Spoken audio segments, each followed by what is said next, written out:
Hey, Patty, how are you doing? Listeners to the Knox Soccer Podcast.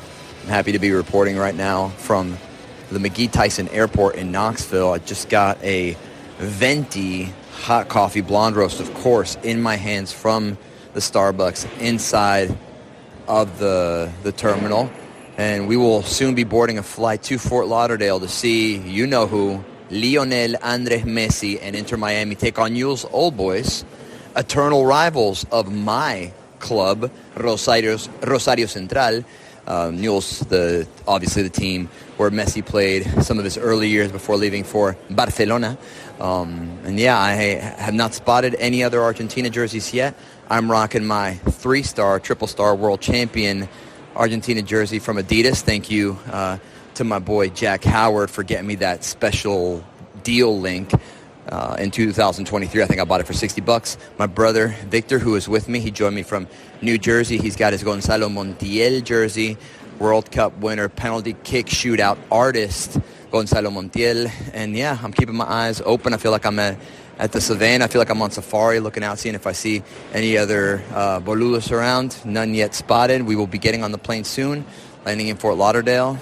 And we'll see where it goes from there. I'll be reporting to you throughout the day. So here we go. This is the start of it.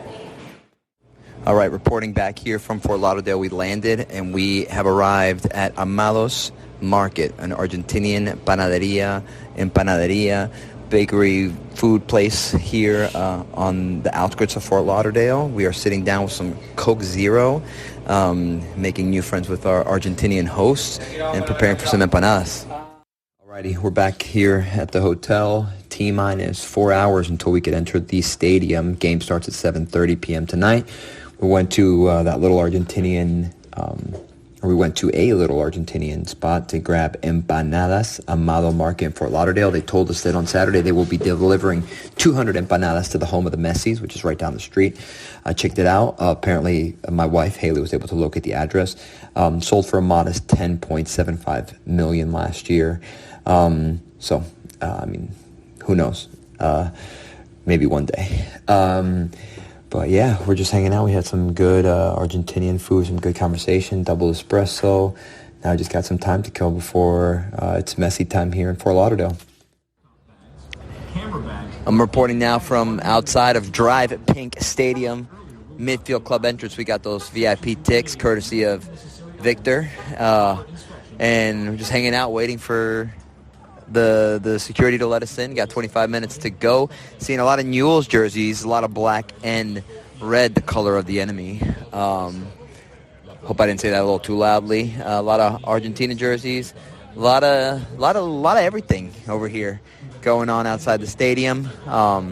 Excited to get inside. We had a nice brisk walk from the Starbucks, and cross a couple of interesting couples and families on the way over here.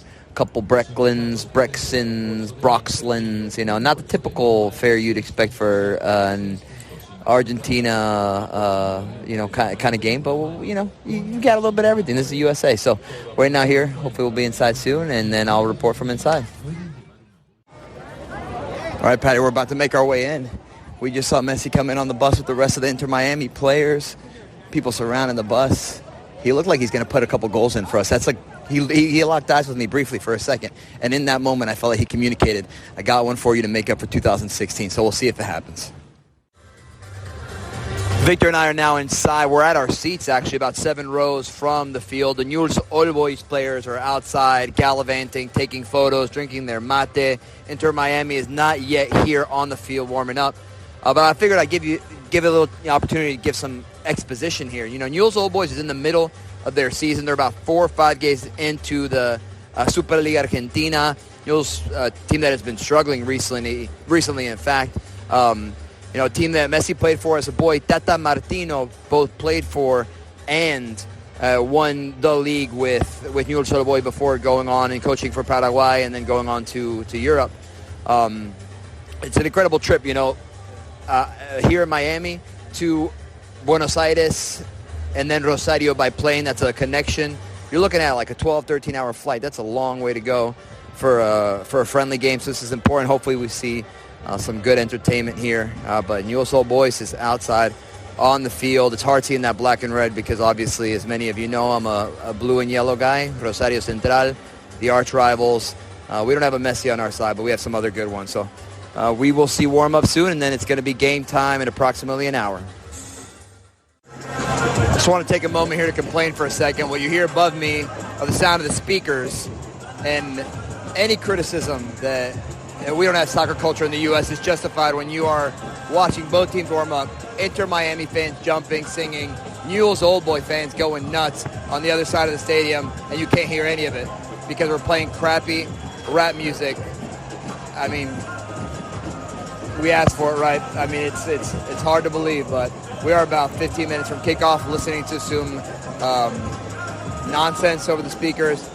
Messi's on the field. Luis Suarez is on the field, looking slower and heavier than I've ever seen him. I think I might have a chance against them.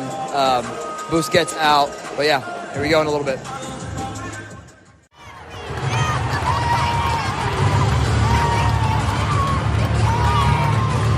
This is the sound of both teams walking onto the field.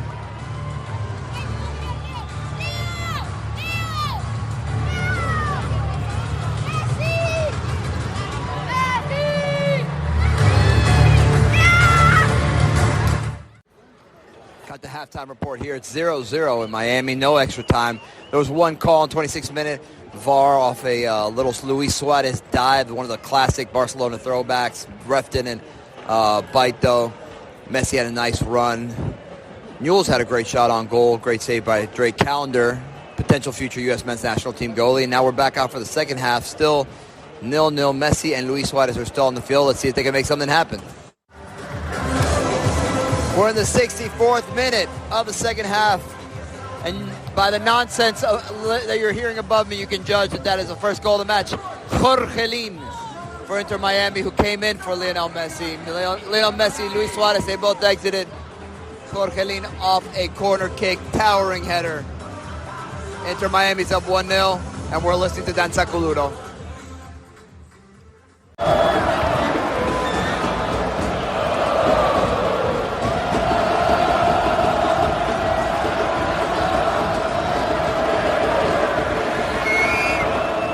Take note, people. That's what it's supposed to sound like when you score a goal. La Lepra, Newell's Old Boy equalizes in the 83rd minute. And the fans go wild. It's 1-1 here at the Dry Pink Stadium. All right, and there it is, folks. We are outside the stadium right now after the end of the game. Played 3 minutes extra time, no goals. In the 83rd minute, Newell's Old Boy, like I said, they equalized. They grew into the game a lot. They're in the middle of their season, like I said in an earlier dispatch. Inter looked okay. A lot of fresh faces, a lot of new players for both sides. Overall, I think it was a pretty entertaining game. Lots of fans in attendance, lots of singing, lots of dancing. Probably too much music over the loudspeakers, but I've already complained about that plenty. All of us are now exiting. I was surprised seeing so many Newell's Old Boys jerseys. I think, for every other Argentina jersey, for every 2 or 3 Inter Miami jerseys, you saw a Newell's jersey. So, good on them for showing up. I got my little brother here. Victor, I'm going to have him give his quick assessment of the match day experience as a VIP. Victor, what do you think of the game? Great experience. Fun game to watch. Tie score at the end, but entertaining. There were some plays that really, were entertaining to watch. The Newell's fans really came out, surprisingly. It was just a really enjoyable experience. In Miami, they got some potential.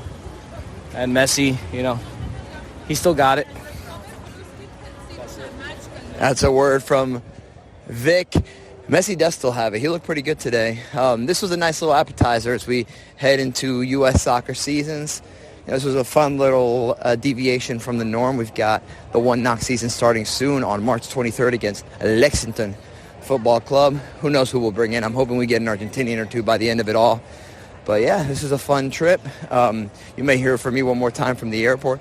But if not, that's Brian Canada for Knox Soccer Podcast. Out. All right, Brian, here we are on a special episode. Your dispatches, your Florida dispatches.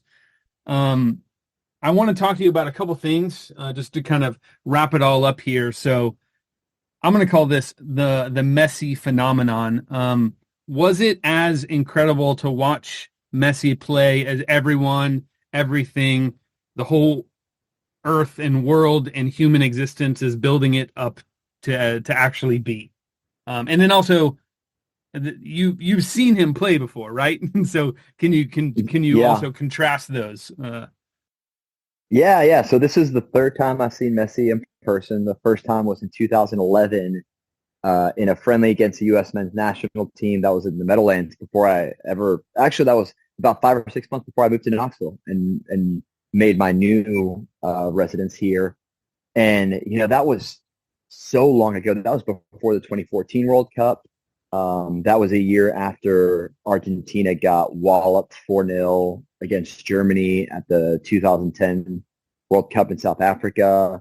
And there had been a lot of promise with Messi. He had already achieved a lot for Barcelona at the youth level. But I think the weight on his shoulders wasn't quite as heavy as it became after 2014. And so that match was an absolute blast because I was with my brother. I was with some friends. I think I was like, I wore like an Argentina jersey and a USA cape maybe. And I was kind of like a mix and match. It was a half and half, it was a little mongrel there. And it finished 1-1, which was great. Little soccer cosplay, I like it. Yeah.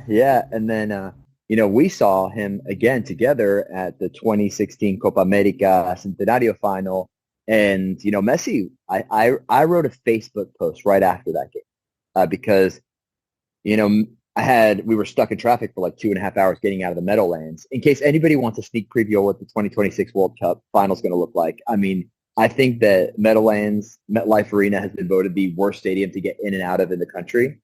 So I think actually we were sitting in traffic for so long that you and the other guys who'd come in by train were just like, we're going to walk to the train station. Don't worry about dropping us off. And so I had a lot of time to think on the way back from that final. And I got on Facebook, wrote a post after I'd heard that Messi announced retirement, exiting the locker room. And I was like, that game, Messi, Mascherano, and Sergio Romero, the goalie, were the only three standout players. Messi tried his absolute best, but you can't do it, when you just got two other teammates that are really giving their all. And it was a depressing final, dude, scoreless. And so, I was always eager to see him again. And Florida was a perfect opportunity. And I don't know if I just got bad luck or what, but, I went 0 for 3 with Messi scoring a goal. And it just happened to be the case that, he's lighting up MLS so far. He's had a couple of great performances, great goals. And I'm like, shoot, our game was the appetizer, it was the warm up that he needed to set MLS on fire now this season. But it's just so special to watch Messi play because Juan Román Riquelme, the legendary Argentinian playmaker, says this. He says what distinguishes Messi is that Messi has fun when he's playing, and you could tell, like when he's on the ball, he's transformed. And so watching him and knowing, I think there's few athletes in the world where when you see them get the ball, something really special is about to happen. And it feels like that every time Messi gets the ball above midfield. And you could feel it in the crowd the entire time in Fort Lauderdale that when he got the ball, everybody's like on the edge of their seat, especially because even though, they were playing against Newell's Old Boys, this is Messi's youth club, and everybody at Newell's, they see Messi as an icon at the Newell's Old Boys Stadium, which is named after Marcelo Bielsa, just in case anybody ever wants a fun soccer trivia fact. At the Estadio Marcelo Bielsa, they in the locker rooms, they have portraits of Messi hanging up, and they've got pictures of him from when he was a boy. And so everybody was just wanting Messi to score. It didn't happen. He had a couple of great runs, which I think I documented in dispatches.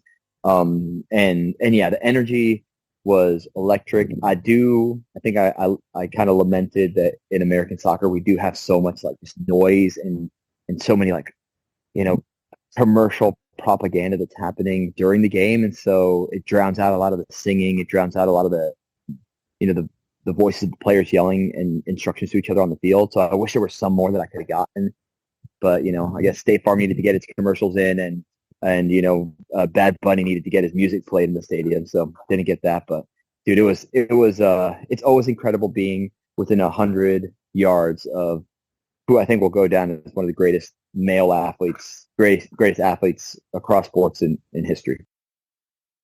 That's very cool. And it's amazing that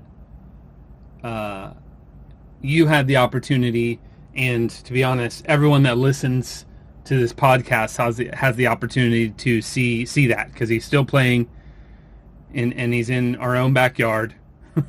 Yep. If you have the opportunity, go watch him play, or I go watch him sit on the bench. Even if it, when he comes up and plays Nashville or whatever. Dude, I heard from a coworker that apparently Messi is enjoying his life in MLS so much that he said he's willing to learn English, which is like a big feat. What? Because I think, Carlos Tevez played in England for years, and Sergio Aguero played at Man City for a decade, and I don't think either of them learned English. So if Messi learns English in his second year at MLS, that would be, new ground. That would be groundbreaking. So We'll see if it happens. All right, y'all took the 1,000+ mile journey to go see Messi play against his boyhood club, y'all's arch rivals, and you saw him with your brother Victor, and this was a privilege of sorts for you and him. Can you speak on that? How was it enjoying football with blood family as well as with footy family? Oh, dudes, I think it's super special to travel to a game because we don't get a lot of that in the U.S. since, it's so spread out. MLS is so spread out. This is why I always said, till One Knox came to town, I didn't have a team, Growing up in New Jersey, we had the Red Bulls, even though they were called the New York Red Bulls. They played in Harrison, New Jersey, which was 15 minutes away. So me and my friends would go, but it never really felt like my team. It felt like, I was just cheering on this corporation. But then when I moved down here, we didn't have an MLS team for years. And then when Nashville showed up, Nashville's 3.5 hours away. If you're in Europe, that's a different country. You're not going to, go to a different country to watch a team play. So I think getting to experience the, a travel day, felt like going to an away game. And that was super fun. Being with my brother is always a blast because I'm far away from my family. My parents are actually in my house right now. They're staying with me. That's why the audio quality of this pod is not going. It's probably not top notch because I'm currently dribbling a soccer ball outside on my driveway as I talk to you via my iPhone. But yeah, I don't get to see him a lot, so it's fun. He was there at the 2016 Copa America final with us, which was so deflating, and so we went together. It was just the two of us. We got a hotel really close to the stadium and walked the mile to the stadium. Walked the mile back, got to talk. My brother is much more financially successful than I am. In case anybody is on the fence about whether to go into white collar work or the trades, go into the trades. Unless you know specifically, unless you're going to be an engineer or something, go into the freaking trades. My brother is crushing it as an electrician, and so he bought us those bougie VIP tickets. So we got to get some free food, free drink, hang out, talk, and even though Victor wasn't a huge soccer fan growing up, we experienced Messi together. It's Messi's somebody who brings together a family. And so, considering my grandfather and my nono and I would watch Messi in 2005 at the Youth World Cup, U20 World Cup in the kitchen, and our family's house is tiny, Victor would see it. And then eventually we'd watch Barcelona games together. And then we went to that Argentina game together. In fact, we recently, both of us, I got the pre-sale tickets, or the pre-sale code for the Copa America group stage, and me and him both got on at 10 a.m. We were 15,000th in line, but I managed to secure tickets for all four of my family, minus my little baby, sorry, Elio, to go see Messi and Argentina versus either Trinidad or Canada in Atlanta. And my brother was able to get tickets to go see Argentina versus Chile, the second group stage game in New Jersey. And I may, depending on how work goes, I may actually fly to New Jersey 3 days after the Atlanta game just to see that game with him.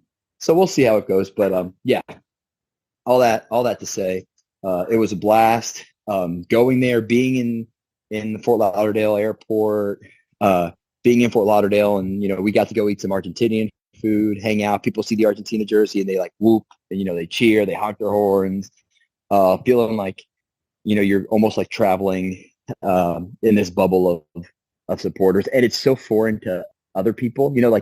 Like there was a bunch of people in Messi jerseys. There's a bunch of people obviously getting ready to go to the game. And at our hotel, we were talking to the attendant at the front, and we were like, "Hey, is it easy to walk to the stadium here?" She's like, "Oh yeah, are you guys here to play a soccer game?" We're like, "Oh no, we're here to see Messi." She's like, "Oh yeah, yeah. So there's another group here that's going to play later today. Are you guys at the youth tournament?" And I'm like, "No.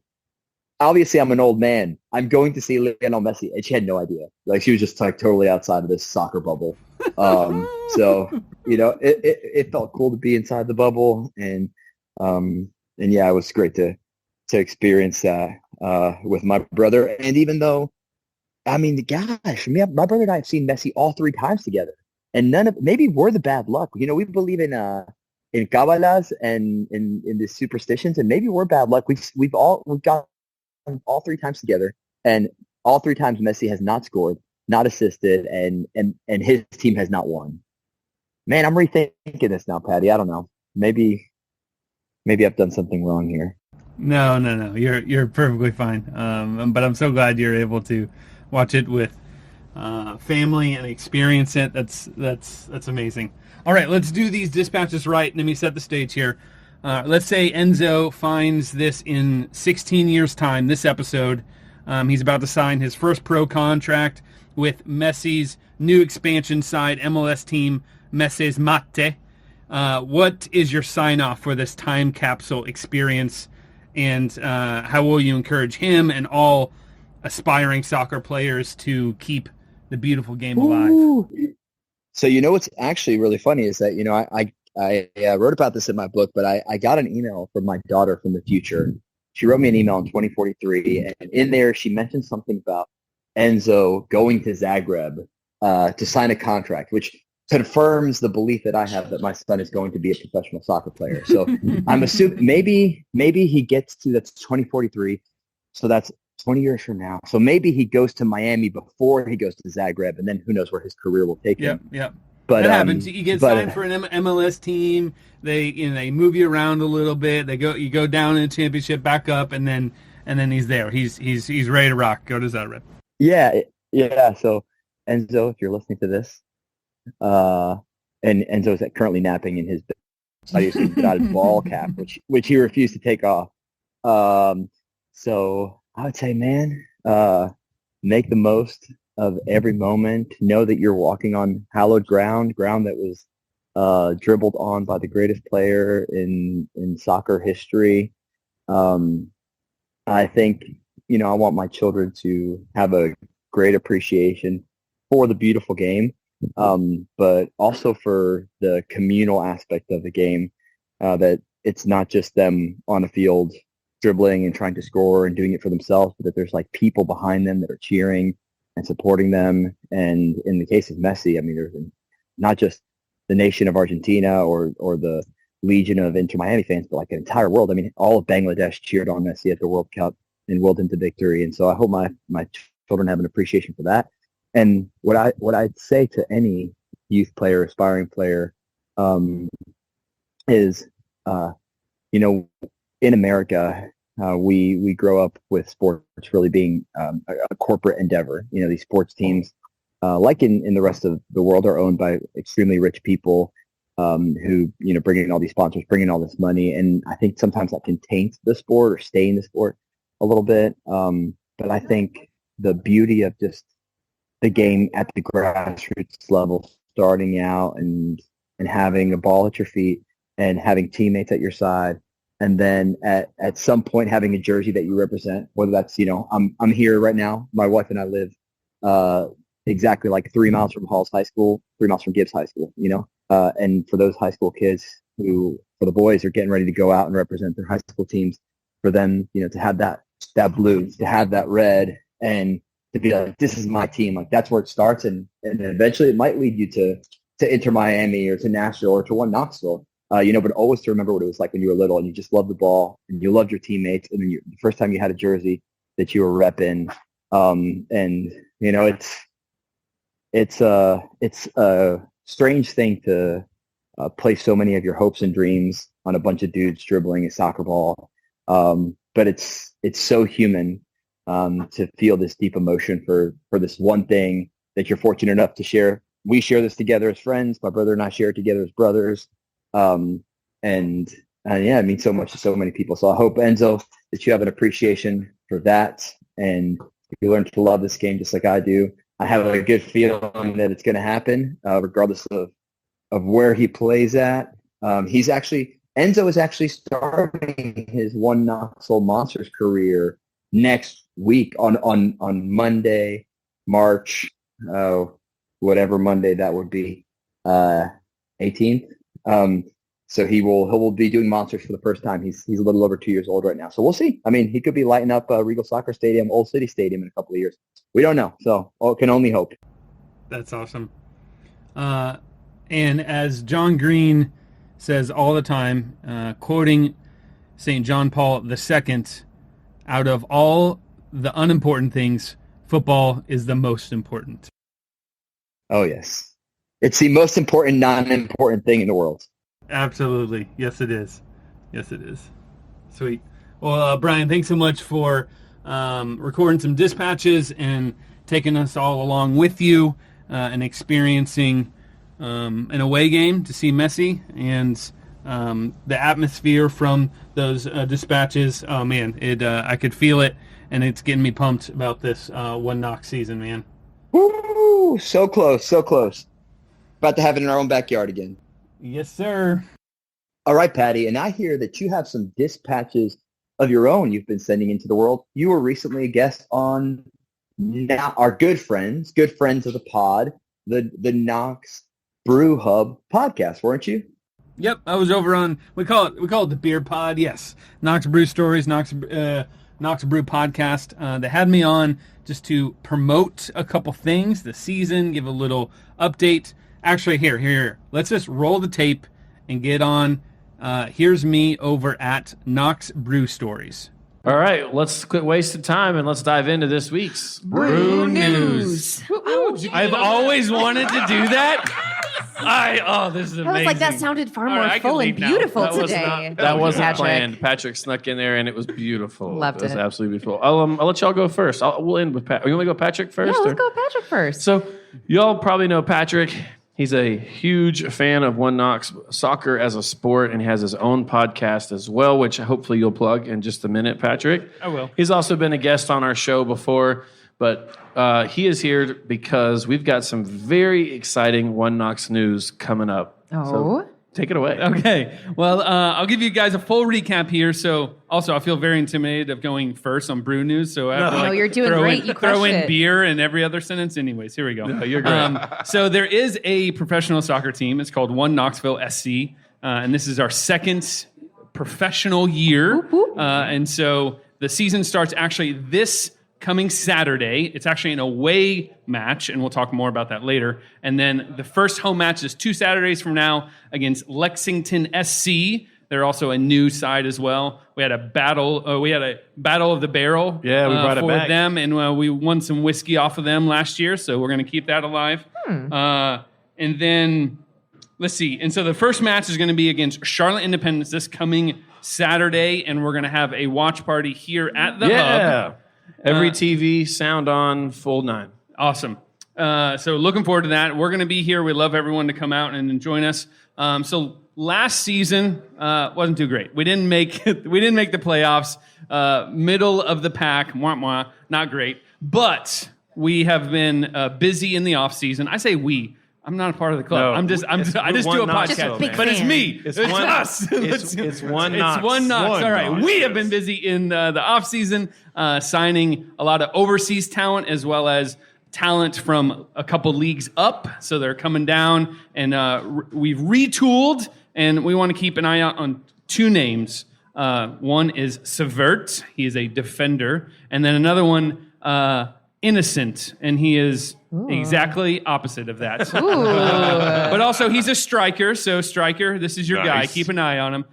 They are goal machines, and from the pre-match or our warm-up matches and whatnot, this is going to be an amazing season. So, we're really looking forward to it. Oh, I'm so excited. And then, all right, now let's get back to the Hub and how the Hub plays in this. Yeah. We're doing a watch party Yes. this coming Saturday. What But time? wait, there's more. And there's time? more. 7 o'clock. p.m. 7 p.m. Yeah. Is there a bus No, for the home match? for the home match? Yes. Okay, sweet. Okay, cool. Not for the away match. Not for the away match. That doesn't make sense. So it is official. You're going to start hearing about this very soon. We went through some poster designs, but we got to tweak them. Ooh. But One Knox Soccer Club, and I cannot stress how excited I am for this as a city, has committed to providing transportation from Market Square to every home match this season, let's Friday go. and Saturday. Let's go. That's incredible. So Yeah. if you want to come to the hub and have a beer, great. You want to go to Not Watson's for dinner, go to wherever, Sutry's, Fred Green's and Clancy's, Rice. Come on whatever. now. If you are downtown and you want to get dinner and a drink, just walk over to Market Square. 30 minutes before kickoff, there'll be a school bus ready to take you to Regal Stadium. 15 minutes after the final whistle, it'll bring you back. Every So awesome. Friday and Saturday home match of the whole season. Very cool. Love that. You know how much it costs? How much? It's free. Oh, That's what? You just need a ticket to the Incredible. game. Trolley returns. Yeah. For the soccer matches. I'll drink I'll to drink that. to that. Yay. Yeah. Cheers. Cheers. So, Cheers. I hope that we do it big this year and we really take advantage of this bus. The truth is, next year we won't need one.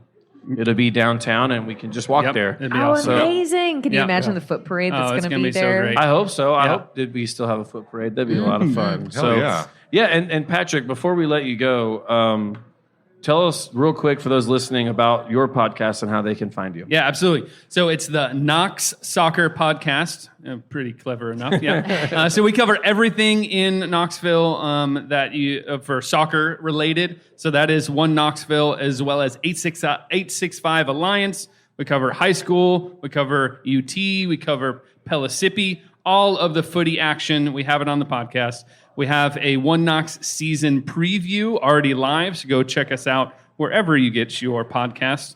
And then, follow us on Spotify and show up this Saturday? Follow This us Saturday. this Saturday here at the Hub. We are watching the first match of the One Knoxville SC 2024 season. It's going to be amazing. Patrick, Hell yeah. thank you so much for joining us, and you're always welcome to come talk about Oh, Knox thanks, Zach. Soccer. Appreciate it. Yeah. Anytime there's news, you just come, just give me a text. Hop on in here. Well, Hop on in. I appreciate being a part of Brew News. Yeah, of course. And Absolutely. go One Knox. Go One Knox. Go One Hey, Knox. love you, man. Thanks, Patrick. All right, y'all, that's all we have for you for this special episode. We had some dispatches to Florida. We had some beer dispatches. We are going to be at the watch party for the first match of the One Knox season over at Knox Brew Hub. Come and join us to watch and kick off a great season. And then showing up for the first home match 2 Saturdays from now at Regal Soccer Stadium. Footy has arrived back in the 865. And I'm pumped. What about you, Brian? Oh, yeah. I am so ready to get back and cheer on our boys in blue. I am counting down the seconds. I've got like a little calendar right beside my bed each night. And before I shut off my Messi nightlight, I make sure that I put a little mark on that calendar. I know I'm one day closer. One day closer. All right, footy fans. We'll see you out on the pitch. See ya.